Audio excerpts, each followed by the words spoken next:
अल्लाह के नाम पर जो बेहद मेहरबान और रहम करने वाला है। युद्ध विराम का बार बार उल्लंघन करके आक्रामक ज़ायोनी शासन ने अपराधी अमेरिका की हरी झंडी और समर्थन और अंतर्राष्ट्रीय निकायों की चुप्पी के बल पर फास्फोरस बमों सहित प्रतिबंधित हथियारों का उपयोग करके युद्ध अपराधों को अंजाम देते हुए लेबनान के पीड़ित लोगों के खिलाफ अपने अत्याचारों को दिन बे दिन बढ़ा दिया है।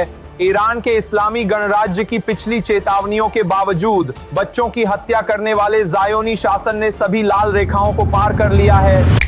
ईरान और इजराइल के बीच जंग का एक ऐसा विकराल रूप दिखाई पड़ा जिसको देखकर दुनिया दंग है। इजराइल के बेरूत में हिजबुल्लाह के ठिकानों पर किए गए हमलों के बाद ईरान ने कड़ा रुख अपनाते हुए इजराइल के खिलाफ तीखी चेतावनी जारी की। ईरानी अधिकारियों की ओर से जारी वीडियो संदेश में साफ कहा गया कि इजराइल अपनी कार्रवाइयों की कीमत चुकाएगा और क्षेत्र में जारी संघर्ष का जवाब दिया जाएगा। इस बयान के कुछ ही समय बाद ईरान की ओर से इजराइल की दिशा में लगभग 10 बैलिस्टिक मिसाइलें दागे जाने की खबर सामने आई। मिसाइल लॉन्च के दौरान तेहरान समेत कई शहरों में लोग सड़कों और छतों पर दिखाई दिए। सोशल मीडिया पर वायरल वीडियो में कुछ जगहों पर जश्न जैसे दृश्य देखने को मिले। उधर इजराइल ने दावा किया कि उसकी एयर डिफेंस प्रणालियों ने अधिकांश मिसाइलों को रास्ते में ही इंटरसेप्ट कर लिया। हालांकि इस हमले ने पूरे मिडिल ईस्ट में तनाव बढ़ा दिया। दुनिया की नजर अब इजराइल की अगली प्रतिक्रिया पर है। सवाल यह है कि क्या यह सिर्फ एक जवाबी हमला था या फिर मिडिल ईस्ट एक और बड़े लंबे संघर्ष की ओर बढ़ रहा है। आने वाले घंटे इस पूरे क्षेत्र की दिशा तय करने वाले हैं, लेकिन उससे पहले आप IRGC का ये वीडियो देखिए जिसमें उसने इजराइल की हरकतों पर इजराइल को क्या जवाब दिया है, खुद सुनिए। अल्लाह के नाम पर जो बेहद मेहरबान और रहम करने वाला है। युद्ध विराम का बार बार उल्लंघन करके आक्रामक ज़ायोनी शासन ने अपराधी अमेरिका की हरी झंडी और समर्थन और अंतर्राष्ट्रीय निकायों की चुप्पी के बल पर फास्फोरस बमों सहित प्रतिबंधित हथियारों का उपयोग करके युद्ध अपराधों को अंजाम देते हुए लेबनान के पीड़ित लोगों के खिलाफ अपने अत्याचारों को दिन बे दिन बढ़ा दिया है। ईरान के इस्लामी गणराज्य की पिछली चेतावनियों के बावजूद बच्चों की हत्या करने वाले ज़ायोनी शासन ने सभी लाल रेखाओं को पार कर लिया है। दक्षिणी लेबनान में हमलों को तेज कर दिया है और बेरूत के दहिया को निशाना बनाया है। हमने पहले ही चेतावनी दी थी कि अगर बेरूत के दहिया में अत्याचार बढ़े तो हम कब्जे वाले क्षेत्रों के भीतर के ठिकानों पर हमला करेंगे। ज़ायोनी सेना को दक्षिणी लेबनान और दहिया पर अपने हमले रोकने होंगे। यदि वह उस क्षेत्र पर अपने हमलों का विस्तार करता है या ईरान की कार्रवाई का जवाब देता है तो उसे करारा और पछतावा कराने वाला जवाब मिलेगा और इस शासन के खिलाफ विनाशकारी हमले शुरू किए जाएंगे। और जीत केवल अल्लाह की ओर से ही आती है जो सर्वशक्तिमान सर्वज्ञानी है।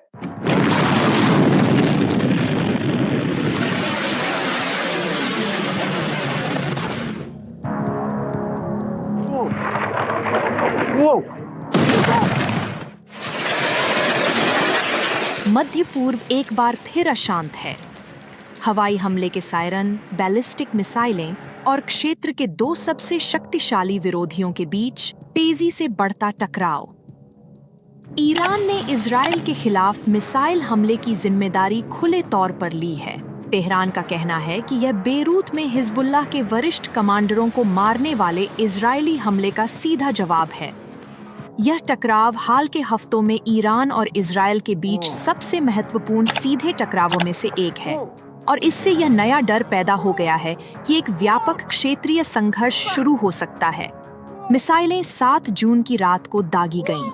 ईरानी सरकारी मीडिया के अनुसार इस्लामिक रिवॉल्यूशनरी गार्ड कॉर्प्स ने एक समन्वित बैलिस्टिक मिसाइल हमला किया जिसमें उन ठिकानों को निशाना बनाया गया जिन्हें उसने इजरायली सैन्य ठिकाने बताया था। ईरानी अधिकारियों ने इस अभियान को दिन की शुरुआत में इजरायली कार्रवाइयों के प्रति एक नपातुला लेकिन कड़ा जवाब बताया। मिसाइलें इजरायली हवाई क्षेत्र में दाखिल हुईं और उत्तरी इजरायल के कुछ हिस्सों में हवाई हमले के सायरन बजने लगे। रक्षा प्रणालियों के सक्रिय होने पर निवासियों को बंकरों में जाने का निर्देश दिया गया। इजरायली अधिकारियों का कहना है कि कई आती हुई मिसाइलों का पता लगाया गया और उन पर नजर रखी गई। खतरे को रोकने के लिए एरो और डेविड स्लिंग सिस्टम सहित हवाई रक्षा प्रणालियों को तैनात किया गया था। इजरायली अधिकारियों के अनुसार अधिकांश मिसाइलों को उनके लक्ष्यों तक पहुंचने से पहले ही सफलतापूर्वक नष्ट कर दिया गया। फिर भी यह हमला बिना किसी नुकसान के नहीं रहा। अधिकारियों ने उत्तरी क्षेत्रों में सीमित नुकसान की सूचना दी। छर्रे लगने से एक व्यक्ति मामूली रूप से घायल हो गया। ईरान के लिए संदेश साफ था। तेहरान यह दिखाना चाहता था कि हिजबुल्लाह के खिलाफ हमलों की सीधी कीमत चुकानी पड़ेगी।